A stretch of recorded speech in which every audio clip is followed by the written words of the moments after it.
All right, cool beans. Welcome back to the Movie Wall Marathon. I'm Andrew. I'm Mac. Cool. I Ooh. realized recently we don't really need to introduce ourselves. I don't know why I've made you do that. I'm sorry. No one cares, but like it's just a habit. If you want to keep doing it, I'm gonna keep doing it. But like I mean, like, why wouldn't we I introduce c- we can ourselves? put it in the description. We don't have to do Who it. reads the That's fair. description? That's I fair. mean, Okay, that's fine. That's fine. I was just saying. I was just saying. Anyway, yeah, all I right. think we are now officially halfway through our Alien Hmm. marathon. We are on Oh yeah, just halfway. Prometheus. Yes, we are on Prometheus. Director Ridley Scott. Back at it again. Released June 8th, 2012. My goodness. Um, Mm-hmm.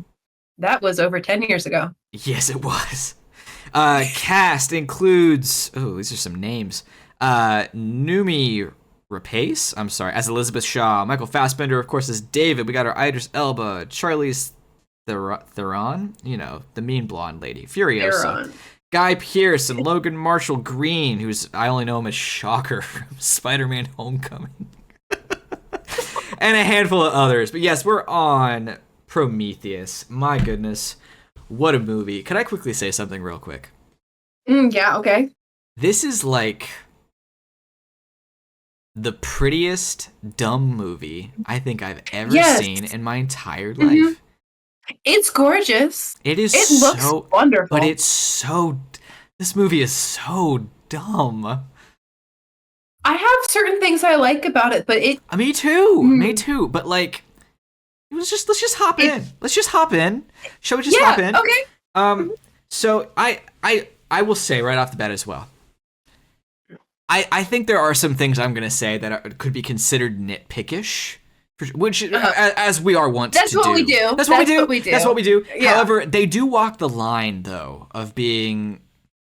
Could this not have been done a better way? Yes. Hmm. Like right off the bat, visually speaking, the opening. Okay. That's Beautiful. good. That's good shit. This So weird, many questions. right? This weird, stoic, strangely ripped, Yeah. sapien humanoid being, like just dissolving his DNA so it can become one with this planet. Yeah. That is narratively incredible.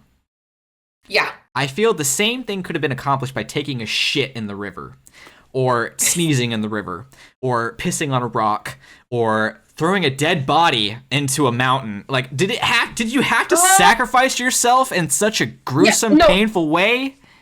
I also have a ton of questions about that scene because I don't feel like we ever properly explain it. Sure, we get a lot of world building in here where it sort of talks about how, like, near the end of the film, they've come to the opinion that the aliens built a weapon and this was a military base and they can't control it. But I don't know that actually explains all the stuff it's supposed to explain in the film, this Yeah, scene being one of I them. absolutely Because if they agree. were going to, like, if their plan with the weapons, because it's sort of like randomly suggested kind of out there in the blue that they created humans on Earth and then they created these weapons specifically to kill the humans on Earth, and they were going to take them there, but then they died before they could get them out. We're getting all the way to the end We real are, fast but with this, like but like that my is a point is core to bring it issue. back to this Uh moment. huh. um so we're saying they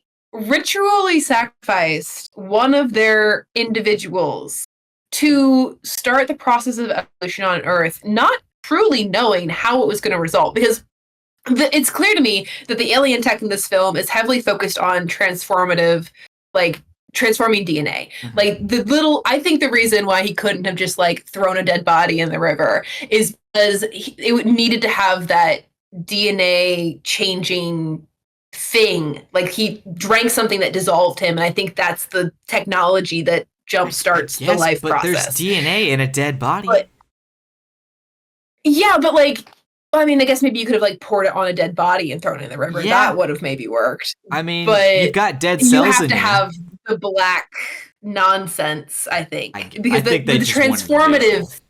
Yeah, That is they also wanted the totally visual. possible. I 100% agree. Yeah. But like, I'm just trying to figure out what the logic and reason was, and the film doesn't really give you a satisfactory answer. No. Yeah. So, as cool as that opening scene is, because it's a prologue and you almost always expect a prologue to interact with the main plot at some point, and it just doesn't really do so in a satisfying way. It kind of is a perfect example of how a lot of this film feels. Yes. Where I it's think that's beautiful and wonderful, and I got lots of ideas and questions about the scene, but ultimately doesn't really go anywhere. Yeah, no, not at all. Yeah, I feel like it's so many things. For one, I think it's unnecessary. Two, I don't think this is the franchise to be exploring this kind of idea within. Sure. Because I also felt like, yeah, go. Well, actually, just, I don't want to interrupt you. Go ahead. No, it's just, this feels like the midichlorians, but worse.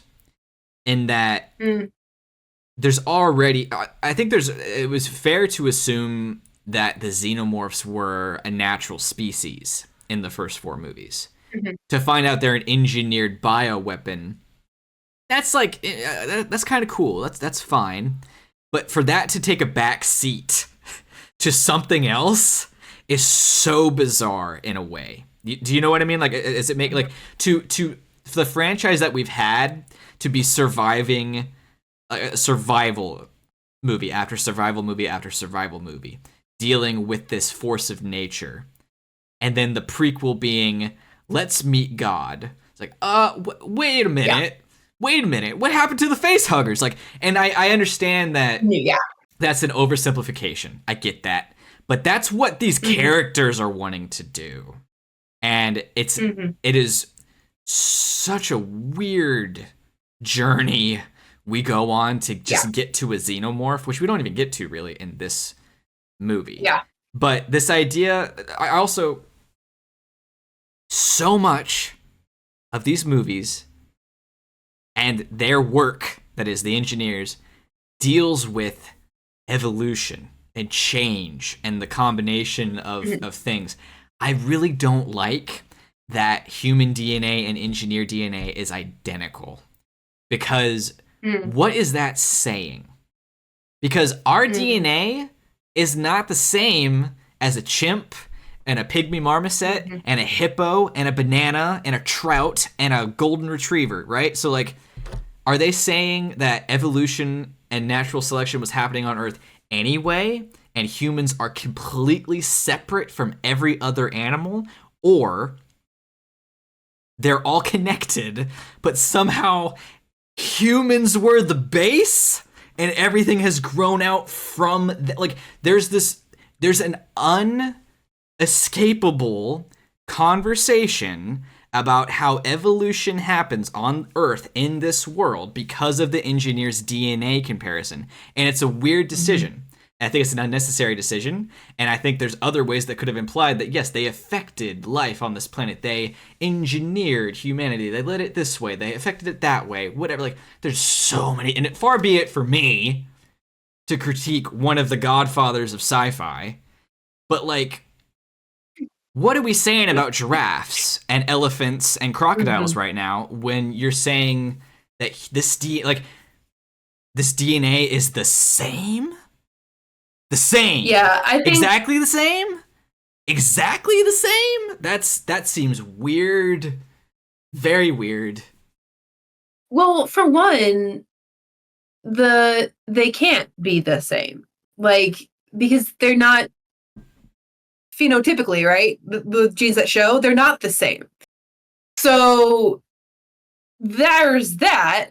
But then I just, in my mind, to make it make sense, because, you know, you come to leaps and conclusions every now and then, just trying to make it make sense. And sometimes you're right and sometimes you're wrong.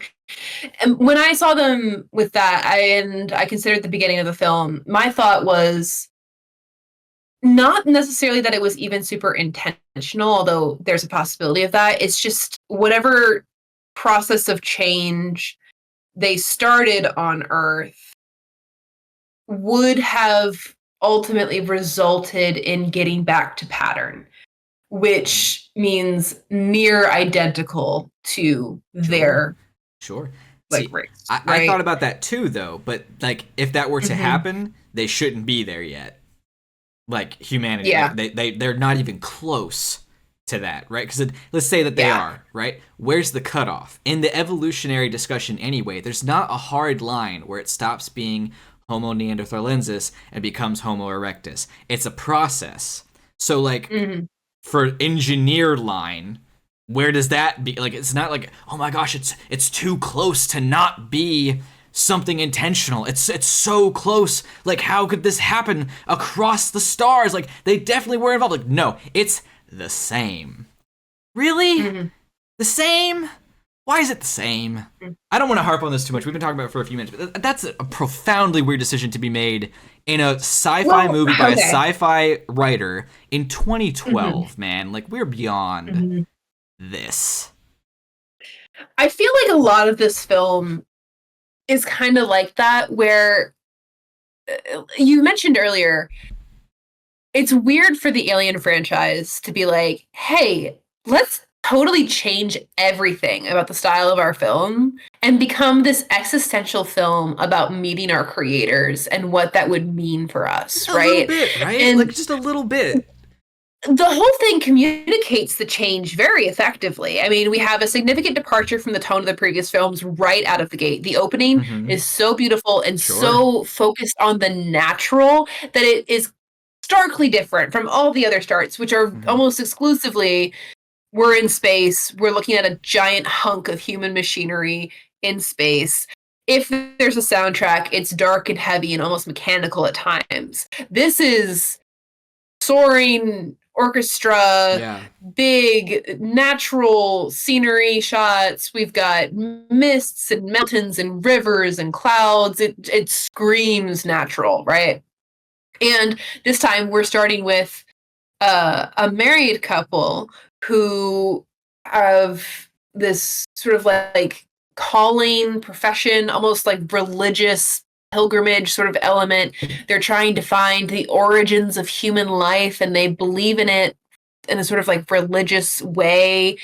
And the tone is so significantly different. Like we don't necessarily have our classic sci-fi protagonists in this film because of the religious turn of things, but they're way more classic sci-fi than any of the previous films have. Mm-hmm. In Yeah, the yeah. sense, like the first film is just it's space semi truck drivers, Right. and they're carrying cargo from point A to point B, and their computer woke them up because the corporation is corrupt and is willing to sacrifice them in order to potentially gain a weapon.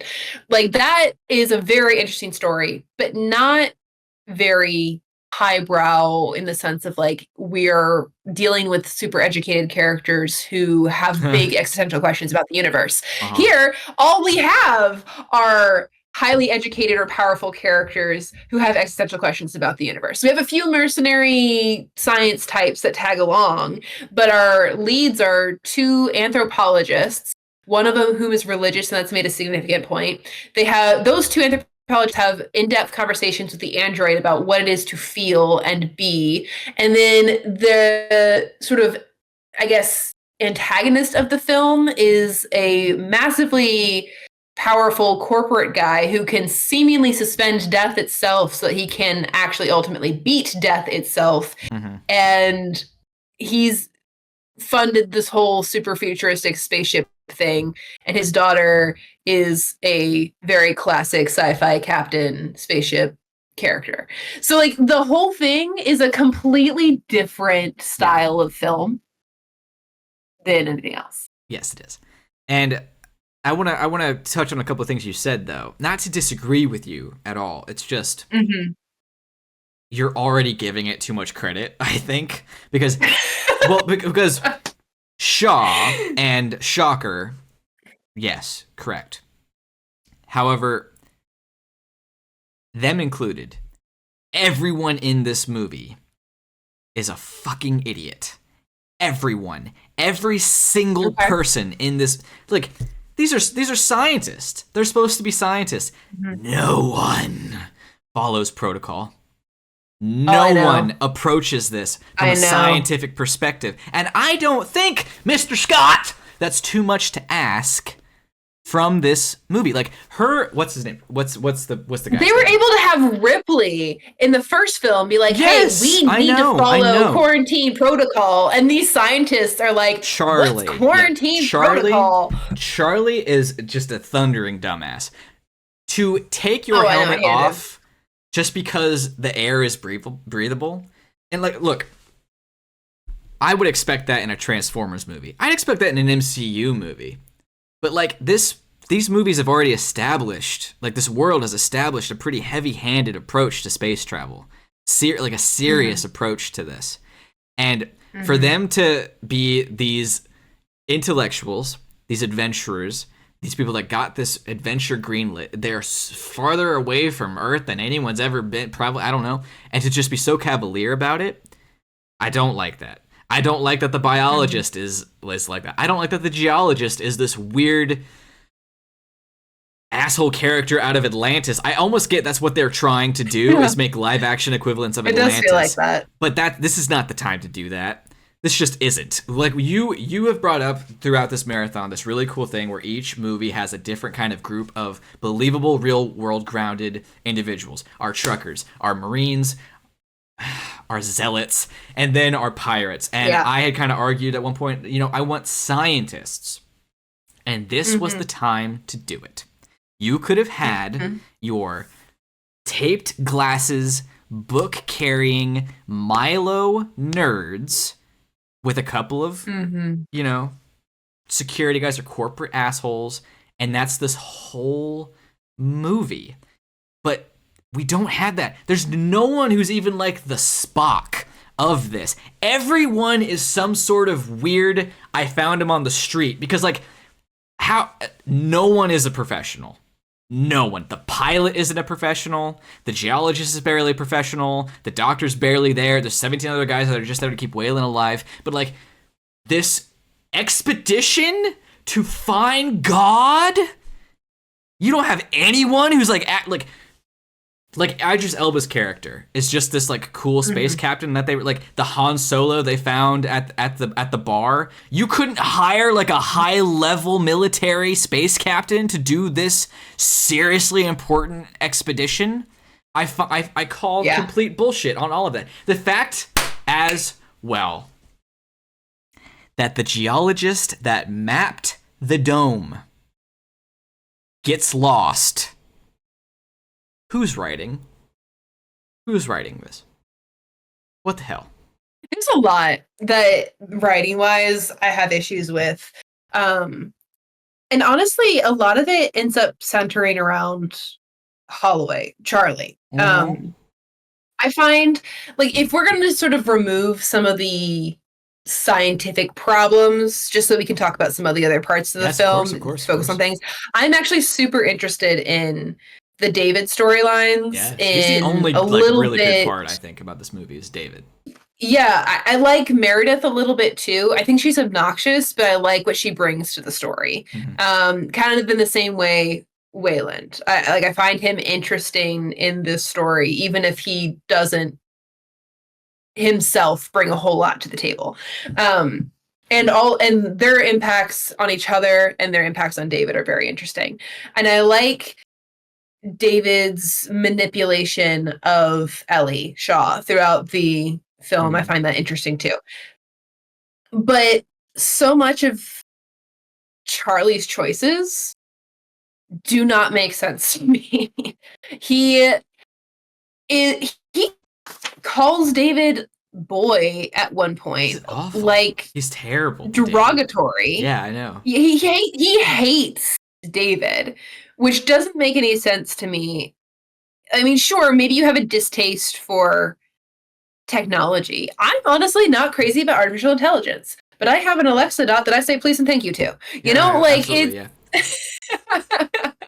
like it's kind of like the way that a character treats an android is often as telling about them as the way that you might treat like wait staff at a restaurant. Oh, absolutely. 150%. Yes.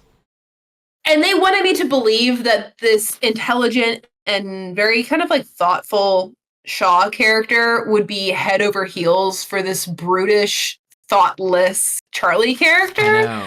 I was confused about their relationship. I also, it's so, I don't know, maybe this is expecting too much of the movie, but it is so profoundly clear that there's something more to David.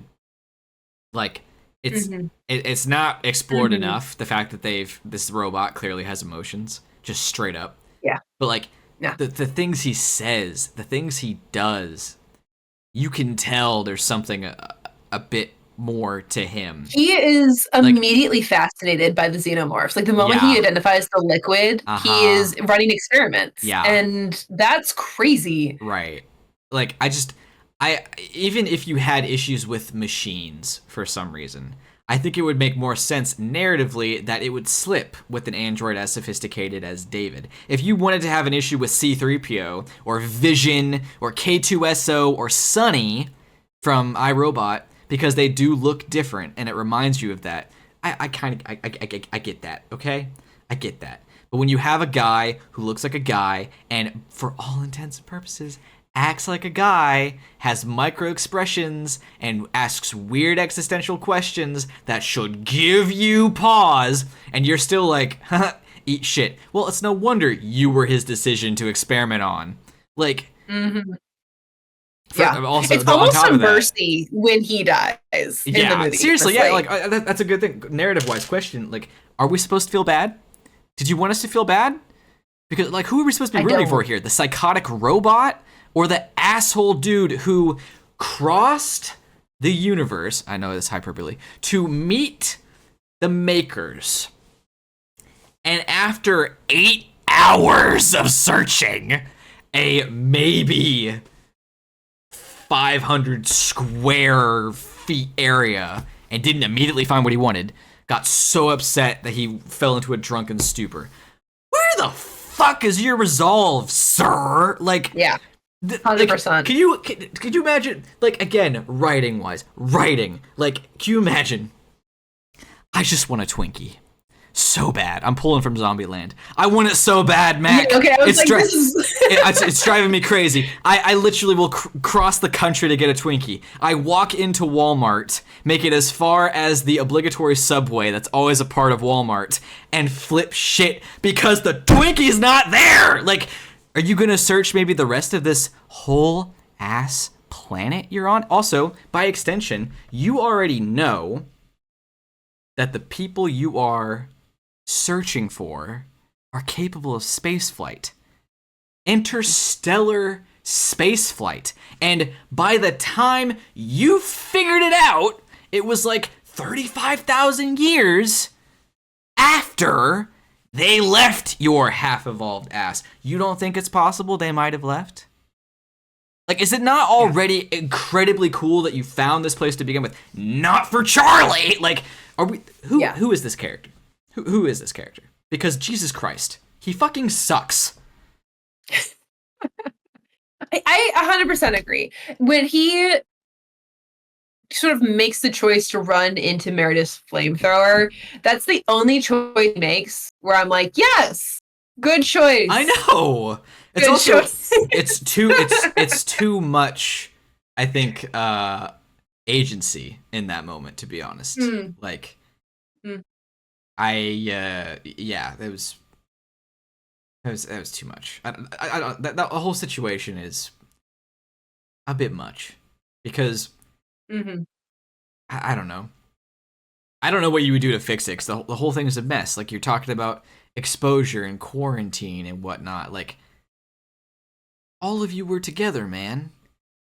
Like, you burned the one, so you think you're fine? I mean, they should know that you aren't always symptomatic the moment you catch the bug, right? You're so fucked already. And the fact that this haphazard attempt at quarantine and contamination is, like, introduced because, remember, they're scientists. Like, you wouldn't have... Like, there'd be, like, 8 different airlock rooms on this ship before you got to any kind of lounge area if you really wanted us to take this seriously. So, no. Just Yeah. no. Yeah, and that's just the scientists' choices. We haven't even gotten to Oh, the I know. world building stuff I yet. know. I know. What do you want to Should we touch talk on about next? David? David, let's talk about David a little bit. Let's talk about David. Yeah, I like the intro to David. I think it's interesting. I think it's fun him roaming about the ship and learning I have languages and questions. okay. Why is he dyeing his hair? I think his hair grows. Then why does he feel the need to dye it? Just wants to, I guess. He just has preferences. Couldn't I mean, I don't know. Maybe it is a preference. I got the sense that all the actions he was taking were largely things that he was responsible for doing. Like the language learning he's doing is so that he can understand any language they might encounter on the alien planet. They're going from the assumption that it's going to be some sort of Proto-Indo-European language, and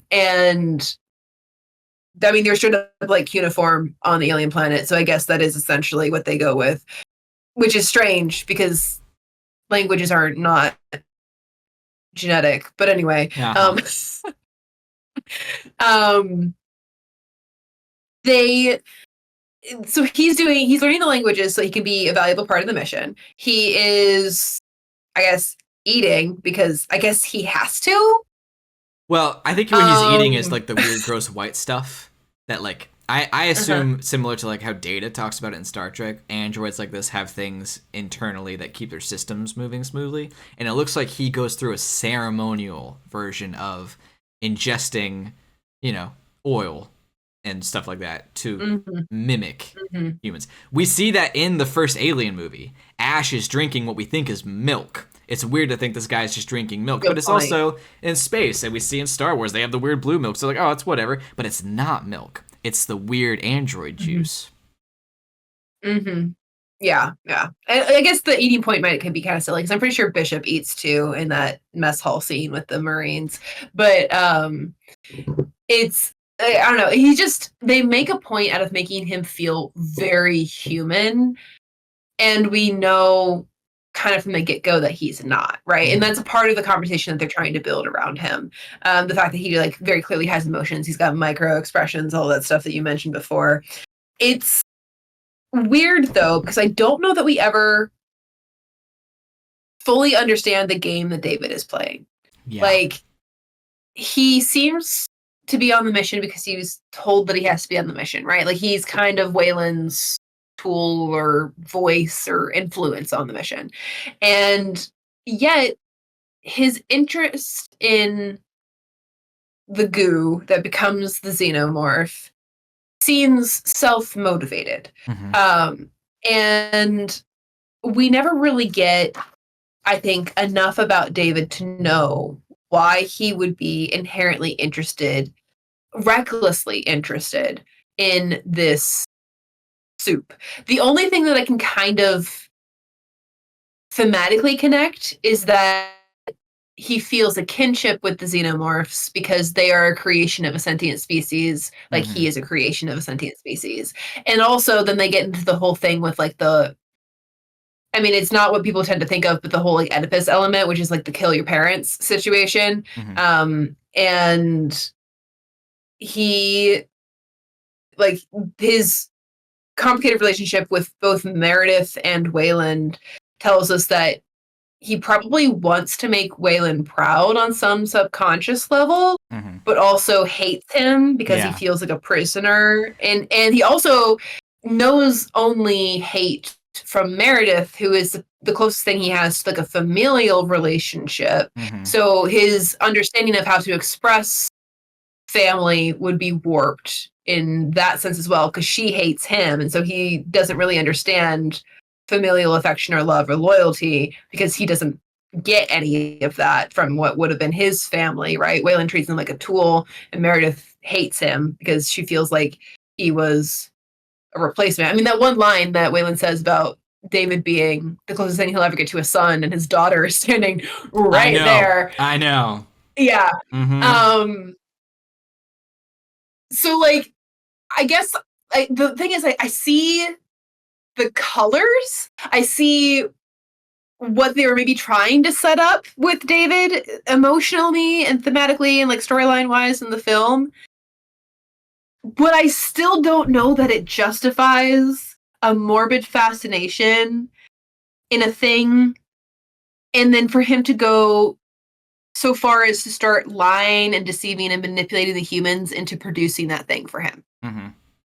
Yeah, no, absolutely. It's also it's a little bizarre how much joy he gets out of it. Like he's giddy when he learns about this stuff and he finds this stuff, and it's strange because in a more typical movie, which I'm not saying you should have done, but you'd have him like mimicking emotion supposedly and being happy and giddy when he's with the crew, and then whenever he's doing something it's just like blank face, creepy blank face, doing the stuff that Waylon wants him to do. So I mean his attempt at making him proud, sure, while also hating him, it's still muddled, I think. And you said his fascination with the xenomorph. You're right in his fascination of it, but that's the thing. He can't know kinship to the xenomorph yet. No one knows what a xenomorph is. This happens before Alien. This happens before Alien Covenant. No one knows what the xenomorph is. So I think he knows something about it before he experiments with Charlie. I think he knows that it will incite physical change. I'm not sure if he knows enough about science to have like taken a look at the molecular makeup of the thing and come to the conclusion or what. But I think he knows that it's designed to create a life form when exposed to another life form. I think he knows that when he experiments. I guess. I don't think there's a single way he should know that, though. I think he just... I assumed and rightly thought he just wanted to see what would happen if someone was exposed to it. But to know that it would affect a life form in that way, there's no way to know. It could have been fuel.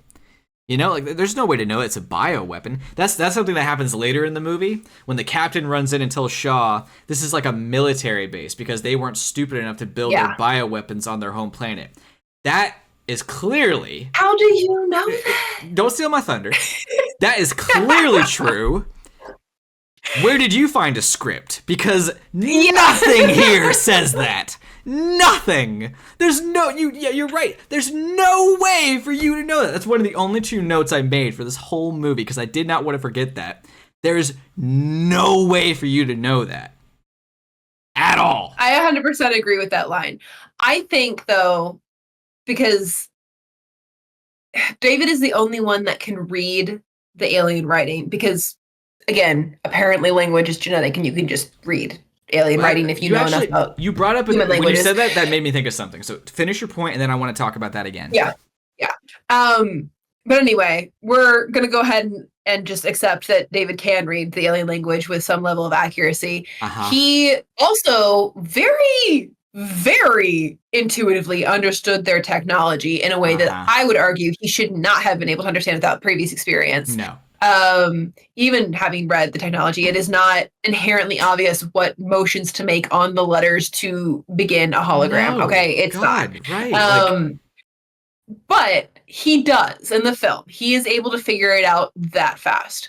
In my mind, there could very easily have been something in the writings on the wall about what it was storing and what it was. And there are also murals in that sort of tomb space where the juice room. They have xenomorphs in the murals. Yes. So I was taking all that to say he found something either through experimentation with the substance or through the writings on the walls or some combination of the two where he knew it would eventually result in the xenomorphs or something like it.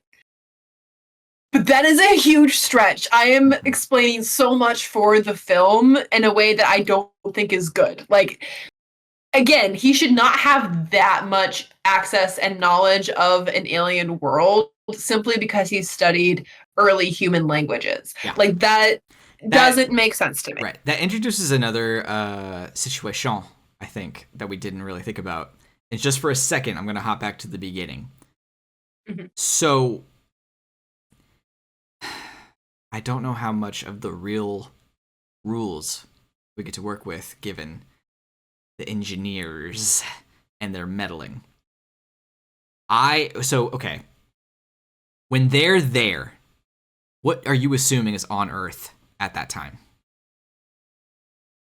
Like when The opening of the engineers are movie, on Earth. when that when our first engineer, I think some people for fun kind of refer to him as Jesus. I might be wrong. I might think of a different movie. Let's say for right now, no blasphemy. Just for fun. When Jesus is there on the planet, what are you assuming is on the planet at the same time? See, that's a weird question. It because is. we see plenty of plant life examples and Right. we see no animal life. But Exactly. a lot of plant life and animal life is like kind of codependent. Sure. So I don't know what to So say is on the that planet. I would assume not humans. well, yes. And But see, what I'm getting at is maybe either dinosaurs? I well, don't know. what I'm getting at is either it's more like the MCU Celestials in that they introduced their DNA, which affected the existing animal life, which eventually led to humans, which does help to explain the DNA comparison versus the other animal comparison. Or if they are saying that there was no life on that planet, that means, just by the math that we can do, the engineers have been around for millions and millions of years and kept coming back to fuck with us and then decided to stop. That's way more weird questions that they've introduced with that. Again, beautiful opening. Anyway. Well, and this is actually, especially with the languages point, it's forcing a comparison in my mind to Stargate, because there's kind of a similar situation. If I remember correctly, the mythos changes a couple of times across the shows. So if there's somebody out there who for some reason is listening to this and knows a lot about Stargate, I apologize if I get this wrong. I don't think you exist, but if you do, I'm sorry. But the general premise is that humans originated on Earth, but they got invaded by an alien species who became essentially the deities that we think of. The first ones that we interact with are the Egyptian ones. So that's the example I'll use, although other pantheons are also used in the story. But the Egyptian gods, particularly Ra and Osiris, are alien beings that heavily influenced early societies and then left an artifact called a Stargate, which allows you to interact with other, turns out, human civilizations because they took humans and used them as a slave force across the universe. And the reason why studying ancient languages helps them in that situation is because the aliens were there when humans were around to use language and were large cultural influences. And so if you understand human history on the planet Earth, you also understand the history of the humans who were taken from Earth and put on other planets. So like it's looks very similar, like it's the same situation, which is that if you know ancient human languages, you will be able to communicate with those who, like aliens who interacted with early humans. But the premise all hangs on that interaction point. And I don't know if these engineers interacted with early humans or not. It's never made clear if they returned to the planet after kickstarting life. The artwork, that the whole thing that kicks off the movie is artwork of them pointing towards the stars. That's true. Right? But see, that's another fun little issue that even Shaw brings up. Like, why did you invite us if you ended up hating us in the first place, which we never get an explanation for. It's just there's a lot. I think the whole hating thing is supposed to be like playing on that whole theme of like killing your parents, but it like there's, again, like David hates his dad, and Meredith hates her dad, and these two anthropologists think that they want to meet their creators, but when they meet their creators, the creators are trying to kill them, so they're trying to kill their creators. Like there's the xenomorphs kill their creators. There's a whole bunch of that going on in the film. I suppose it's a little weird as well that the hologram recording doesn't record the xenomorphs, but you know, agreed. Whatever. Also, my other note, because it is earlier in the movie, during the hologram presentation that they're talking about where they're going and why, and the scientists are like, okay, why are we here? What are we doing? And Shaw's like, we're here to meet our makers. I had forgotten from the first time I watched this movie They had no evidence of that. None. She was operating purely through faith and belief because of some cool cave artwork and ends up being 100% right. I'm sorry. That is horrible writing. When you have no evidence in your movie for the character, like you could do that with anything in that thought process. We're going to the place where they invented donuts. Why? What makes you say that? It's like, it's what I choose to believe. Like, are you fucking serious? Like, what are you talking about? What do you mean that we're gonna go meet the things that made us? They could be the things that hate us. You don't know? What the fuck, man? What? Why? Like, that's ridiculous. That's ridiculous. Anyway. Anyway. Okay, you know what? We do need to mention, this is kind of like completely unrelated, so I apologize for the jump, but we need to talk about the fact that Shaw survived Oh my god. an alien in the stomach. Oh my god. The I whole sequence, the body understand that this is okay, so I understand that everything that we've talked about creates an issue for just the surrounding elements of the film. However, I love this sequence. I'm mixed. Think it is incredibly well executed. I do think it's a little bit unbelievable that it would all go the way that it went, but every time I watch it, I'm just so impressed by the character, and not in like a wow, you'd never be able to pull it off kind of way, just in like a you were able to handle yourself in a situation where people would be freaking out, that's and you got it done. Yeah, like, not only does she think to fake being asleep so that she can surprise people and break out of the med bay, she also knows exactly where she's going because she saw the pod once. Right. When she gets there, it's only calibrated for male patients, and that doesn't slow her down a bit. She immediately starts plugging in the procedure that would be closest equivalent to like an abortion, and she is able to successfully stay awake through the procedure so that she can escape the monster once it's out of her. Dude. I know. Crazy stats. When David later says impressive survival skills, 100% yes. That is so impressive. Yeah. I do appreciate that there is a consistent inclusion of a body horror approach to what women go through that has been consistent since the first Alien. I just think it's wrapped in such a high school level existential paper that it falls flat. And I don't have a lot of room to speak on this, which is fair. I just feel like it's not as powerful as it could have been because it feels like they're approaching it more from a purely horror standpoint, and the interesting conversation that it does offer is more coincidental than it is intentional. I don't know if I'm wrong in saying that. Her approach to it is not. She is a strong character who is dealing with it, but I think the fact that it's a cesarean section and that being something that's added to the conversation of dealing with, body autonomy and all that, I think it's more coincidental. Because it's just so horrific and graphic that it doesn't feel as My argument is that it's no more coincidental than the first Alien movie is on that theme. Okay. I thought it was more intentional in the first Alien, but okay. I don't think so.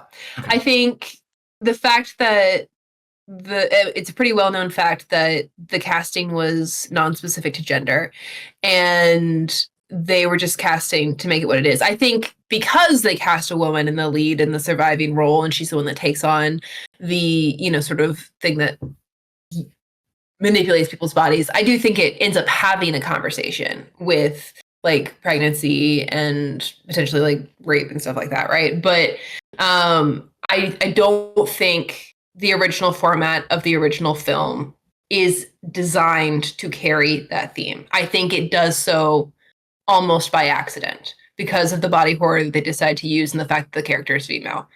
I don't see a ton of intentionality in the design of the first film to say that. I think there's a little bit more because of the kind of monster it is. It's a monster that can impregnate people. The antagonist of the next movie is a queen. Like I think there's more intention in the design of it, and I don't think there's not. Maybe there is intention in the Shaw sequence with the chamber. It's just because the rest of the movie is an entirely different conversation with the engineers and all that. It feels less intentional. I think it's just because, like, I don't know, because it's a Xeno- turning point for her. Like, from that point on, she is facing it like a survival situation, and everyone, like, other people eventually do get on board with that, but she was fully in explore mode even after Charlie died. She was still kind of, I'm a scientist. And afterward, she's like, my next note after this whole scene is that she becomes Cassandra. She starts telling people that they need to leave, that things are bad, and no one's listening to her. Actually, you know what I think it is? The med chamber sequence feels like an Alien movie. And the rest of this movie doesn't. That's a good point. The rest of this movie doesn't. That's my issue. That's where this is coming. That feels like something right out of an Alien movie. I don't know if I've said this on recording or not yet, but the first time I watched this film, I did not know it was an Alien movie. And when did it pick up? When did you realize? For a lot, because not till the end, because I completely missed the xenomorph and the murals. I wasn't looking for it, so I just like warpy wall. That's cool. Yeah. But this scene made me think this is clearly Alien inspired. Yeah, no kidding. And I hadn't seen Alien at that point. I just watched that scene and went, this is clearly inspired by Alien. I don't know if it's intentional. It feels almost kind of like a ripoff, but maybe it's just such a common like trope now because it's so commonly used and referenced. Maybe it's okay for people to use it. I don't know, whatever. And then at the end, when like the kind of actual shape of a xenomorph came out of the alien dude, I went, oh. So I have the opposite, actually. First time I saw this, I think I had seen the first Alien movie. But for whatever reason, I had watched the Prometheus How It Should Have Ended. And bear with me. The joke at the end of that movie is that it's actually called the Deacon because it's a specific kind of xenomorph. Doesn't really matter. The Deacon emerges from the engineer, and the little monster on the cartoon, it goes, "I'm a prequel," like just to like hammer it home. And so I go into Prometheus thinking, okay, so this is the prequel to Alien. Mm-hmm. Cool. Here we go. And I thought it was a twist. Like, I thought the alien emerging was the reveal. And so seeing the xenomorph designs and the Wayland Industries everywhere was like, this is not subtle at all. Like, I thought when this came out, people didn't know it was a prequel to Alien. I thought it was a surprise. So I was like, I know the secret. And I was like, this isn't even a fucking secret. So I wish I would have gone in the same way you did, because I think that was a better way to go about it. Because in the I had thought this movie does also introduce, this is both a segue and a connection. This introduces new weird questions about the Alien movies itself. Because again, I thought what I remembered from the How It Should Have Ended, which I saw years and years and years ago, was the space jockey leaving Prometheus. The space jockey is specifically the one in Alien, in the ship they find. And so the fact that that doesn't happen in this movie, they kill the engineer.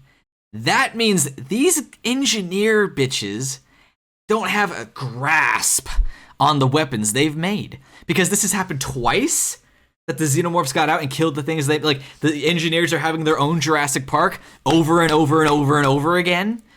Like, that's what I think is meant to be. But like, I don't love that choice, honestly, because I do like to think of the engineers as something beyond us in a very interesting way, and it's clear they're not. And I think that's kind of a letdown in to an extent, because you had to have had control over this for some amount of time because In order for you to make so many of them. right, like you've been doing it. So how and when did it all just start to fall apart? The reasons humans keep fucking it up is because they're dealing with powers that are outside their control. I feel like, sir, for you, this is the equivalent of having cats that shit acid and you're completely dropping the ball over and over and over and over and over again. Like, damn, you didn't build a fail-safe for these things? You don't have a cure? You don't have an antidote? You don't have an acid-proof armor? Nothing? You guys are just flying around in the universe with rooms full of xenomorph juice, and it keeps getting loose, and you keep crashing on things, and you keep letting them go. Like, good lord. Eventually, you just gotta quit, man. You just gotta quit. I mean, I definitely agree that, like, the society would not have been able to continue producing these things if they were as much of an issue as they seem to have been for the society. But I kind of disagree on the point that, like, you should have total control over your creations. There's a lot that we do as humans, especially in the science realm, that doesn't go the way that we expect them to go. Sometimes it's a good thing. Sometimes it's a bad thing. Where sometimes we know exactly where it's going. You just can't stop the progress.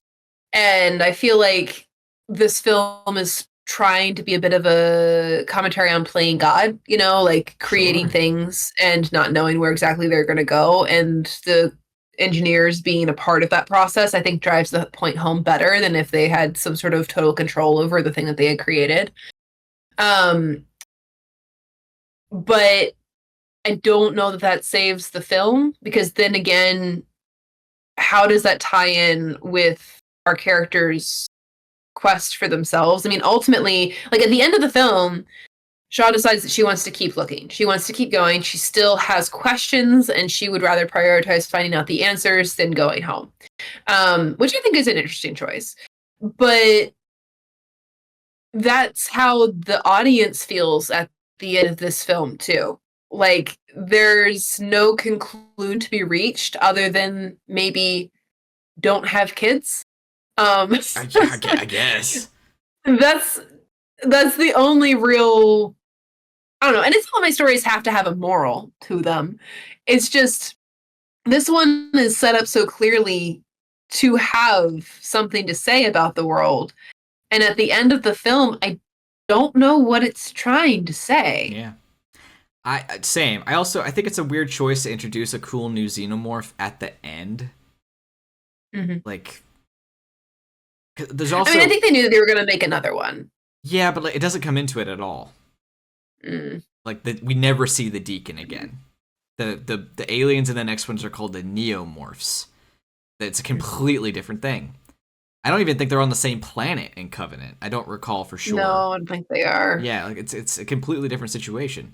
So it's weird decision after weird decision after weird decision. It's poor writing. It's sloppy at best. It's such an interesting idea in a very impressive franchise. But at the end of the day, it's like the shiniest turd of the shiniest turds. And we aren't a place where we praise CinemaSins here. However, the ongoing joke, the Prometheus school of running away from things, does stand true. It's pretty funny. Because Jesus 100%. Christ, man. You had time. Go left, go right. Well, I was paying attention to that scene. I think there were some editing issues with it, because a couple of the shots, they are running diagonally, like they're trying to get away, and then a couple of the other shots, they're running straight forward as if like in the path, like it jumps back and forth. They're going straight forward, they're running diagonal, forward, diagonal. So like, I don't know, I mean, it's still an issue obviously, but I guess in my mind at least there was an attempt made. I don't know, it's lame still. I don't know. It's such a mess.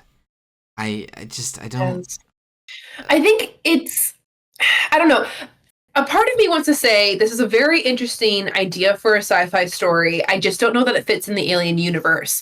But at the same time, the Alien universe is a very interesting one in which to pursue this idea of creation and not being able to control things. Because the premise of the Alien universe is ultimately that there are strange things out there, there are dangerous things out there, and then there are humans who will take advantage of those dangerous things at the cost of others' lives. Mm-hmm. That's sort of the premise of the movies before this, right? Yeah. This is taking that same idea, but making it way more, I guess, active in the sense that humans are now involved in this process of making things that will destroy them. David is the one that destroys the crew at the end of the day. Like, without him, they might have been able to make this study okay. I don't have a ton of faith and trust in them based off the way they handle quarantine, but he is sort of like the origin of a lot of their issues. So the film is saying that like humans, like the engineers, have created a thing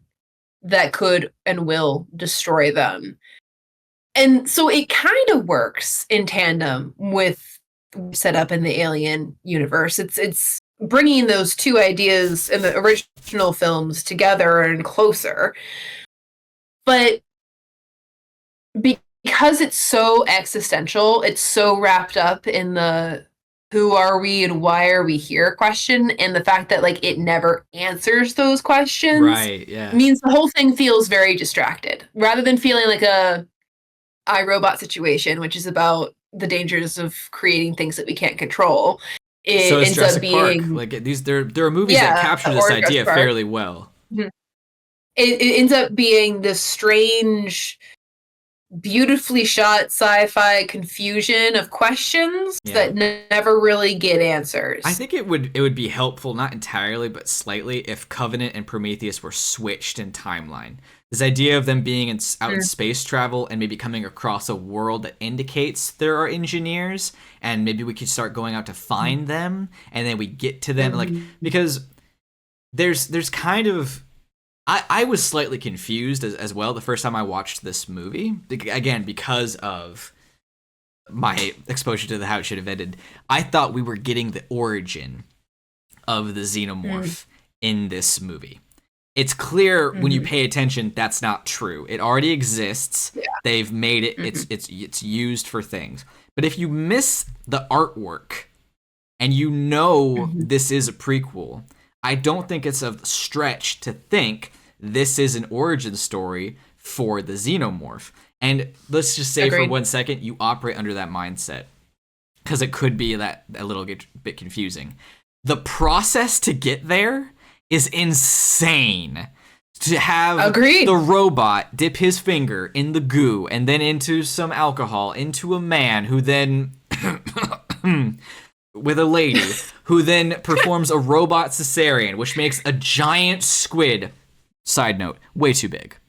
We've already discussed this before. The xenomorphs get too big, too fast, way too big. Anyway, for the first face hugger, quote unquote, to then grab the engineer and then make the like, when I thought that was the first xenomorph, I was like, that is so fucking convoluted. It's insane. Now, it's not the first xenomorph. Fine. It's for this cool, different version of the xenomorph. It's still convoluted. It's convoluted as hell, and it's also this xenomorph that like we do nothing with. Like, at all. Yeah. Like, what the hell? Why is it so big? If it had done that to a human, it would have died just from having the tentacle down its throat. And if we genuinely wanted to connect this properly with the other Alien films, why wouldn't we have the final incarnation be a queen? Yeah. Why not? That would explain all the differences. We've not seen...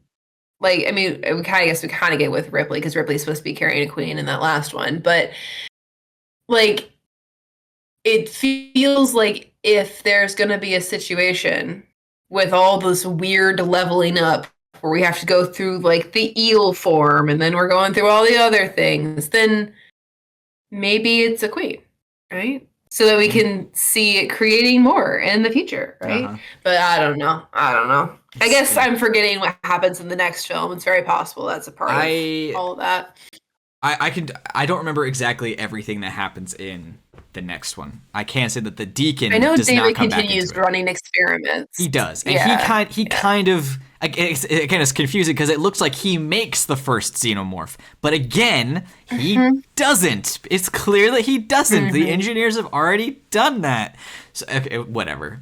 I will say, 'tis not I to whale. almost feel like the film would be better if they didn't have the murals in that first part. Like, Maybe, yeah.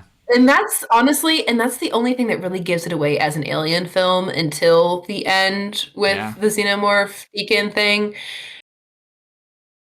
Maybe that was the angle they should have taken because Maybe. so much of this is so different Yeah. and it doesn't really make sense. I mean, I still think David knows way too much for what he does in this film. Absolutely. His motivations and his actions are too informed Yeah. for the situation that he's Seriously. been given as a character.